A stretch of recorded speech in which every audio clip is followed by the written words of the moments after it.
পুরুলিয়া ঘুরতে ঘুরতে আমরা এখন চলে এসেছি মুখোশ গ্রামে।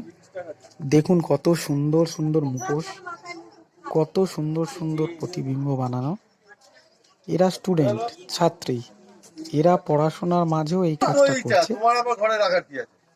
পড়াশোনার মাঝে বাড়িতে বসে বাজে সময় নষ্ট না করে সুন্দর সুন্দর মুখোশ বানিয়ে একটু হলেও তো বাড়িকে সাহায্য করছে, নিজেরা ইনকাম করছে।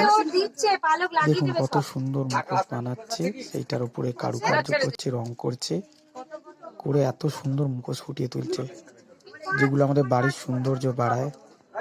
এত সুন্দর সুন্দর মুখোশ দেখলে আপনিও মুগ্ধ হয়ে যাবেন। দামও কিন্তু খুব একটা বেশি নয়, সাধ্যের মধ্যে।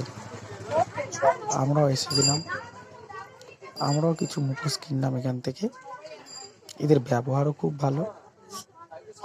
দেখুন কি সুন্দরভাবে তৈরি করছে মুখোশ। পুরুলিয়া গ্রামটাই ঐতিহ্যে ভরা, এর একটা আলাদাই বৈশিষ্ট্য রয়েছে। এখানে মানুষজন যেমন সুন্দর, এখানে প্রকৃতি সুন্দর, এখানকার আসবাব সুন্দর, এখানকার এই মুখোশ গ্রাম, এটা তো আলাদাই মাধুর্য ভরা। প্রতিটা বাড়ির ছোট ছোট বাচ্চারাও তাদের বাবা মার সাথে হাতে হাত লাগিয়ে কাজে লেগে পড়েছে। দেখুন গ্রাম বাংলার হারিয়ে যাওয়া সেই সুন্দর। বড় সাইজ গুলো